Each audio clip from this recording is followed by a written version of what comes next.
রাজধানী জাতীয় শতাব্দী উদ্যানে শান্তির সমাবেশে জাতির উদ্দেশ্যে আমার জিজ্ঞাসা, আজকে বর্তমান এই বাংলাদেশে আমরা যা দেখছি, বলুন, হাত উঁচু করে বলুন, আমরা কি আজ খানকায় নিরাপদ?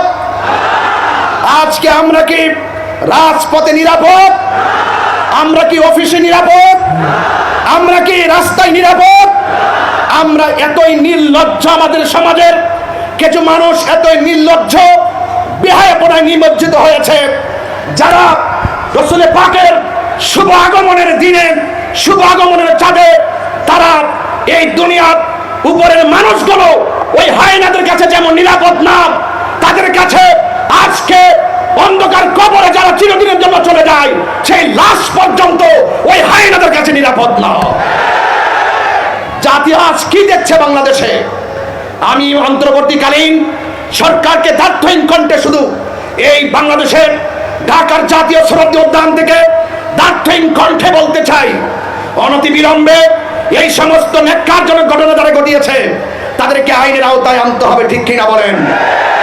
আমরা শুধুমাত্র জানাই দিতে চাই, এই দেশে 12,000 দরবার আছে।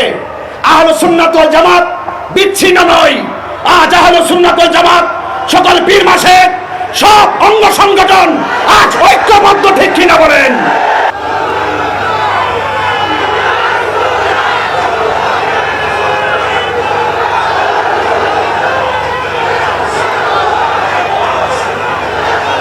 আমার সুন্নি জনতা এই দেশের ক্রাইসিস মুভমেন্টে, কোন সংকটে, কোন দুর্যোগে, এই দেশের সার্বভৌমত্ব রক্ষায়, এই দেশের ধর্মের সুরক্ষায়, সম্প্রীতি রক্ষায় যদি আমাদেরকে কখনো ডাক দেওয়া হয়, আমরা কি এভাবে, আমরা কি রাজপথে আসতে প্রস্তুত আছে?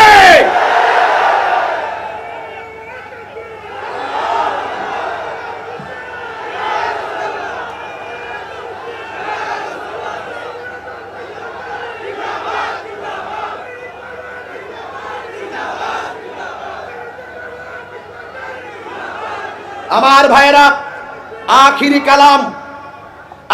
কালাম আমি সরকার প্রধানকে আন্তরিকভাবে বলে দিতে চাই, কিন্তু যারা এই মৃত লাশকে উপরে তুলে আঘাত করে আগুন দিয়ে পোড়ায়, এরা কখনো সভ্য জাতি হতে পারে না। এরা বর্বর জাতি হিসেবে বারবার বিবেচিত হয়েছে।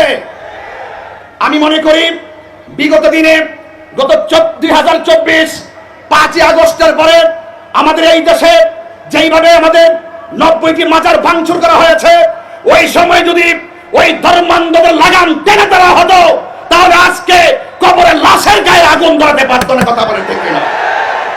এই জন্য পবিত্র ঈদে মিলাদুন নবী সাল্লাল্লাহু আলাইহি সাল্লাম উপলক্ষে জশ্নে জুলুস আলমদলিতে আমাদের দেশবাসীর উদ্দেশ্যে বার্তা হলো এতটুকুই, আল্লাহর হাবিব পৃথিবীতে এসেছেন, শান্তির বার্তা নিয়ে এসেছেন। লাকাদ কানা লাকুম ফি রাসূলিল্লাহি উসওয়াতুন হাসানাহ। রাসূল পাক সাল্লাল্লাহু আলাইহি সাল্লাম আমাদের জন্য উত্তম আদর্শ, আমাদের জন্য মডেল। আমি মনে করি পবিত্র ঈদে মিলাদুন নবী সাল্লাল্লাহু আলাইহি সাল্লাম উপলক্ষে আল্লাহর হাবিবের শুভ আগমনে এইভাবে যদি কাঁধে কাঁধ মিলিয়ে আমরা যদি ঐক্যবদ্ধভাবে রাজপথে সম্প্রীতির মেসেজ জানান দিতে পারি, এই দেশে ধর্মান্ধতা থাকবে না, ধর্মদ্রোহিতা থাকবে না, মারামারি থাকবে না, কাটাকাটি থাকবে না, বোমাবাজি থাকবে না। কথা বলেন ঠিক কিনা বলেন? এই দেশে শান্তি প্রতিষ্ঠায় আজকের এই ঐতিহাসিক ঢাকার জাতীয় উদ্যানে, সোহরাওয়ার্দী উদ্যানের এই প্রোগ্রামটি যথেষ্ট প্রাসঙ্গিক। সেই প্রাসঙ্গিক প্রোগ্রামকে মূল্যায়ন করে রাষ্ট্রের গুরুত্বপূর্ণ সিদ্ধান্তে আমাদের আহলে সুন্নাত ওয়াল জামাতকে অন্তর্ভুক্ত করার সরকার প্রধানকে অন্তর্ভুক্তির আহ্বান জানিয়ে বিদায় আরজ করছি। আসসালামু আলাইকুম ওয়া রাহমাতুল্লাহি ওয়া বারাকাতুহু।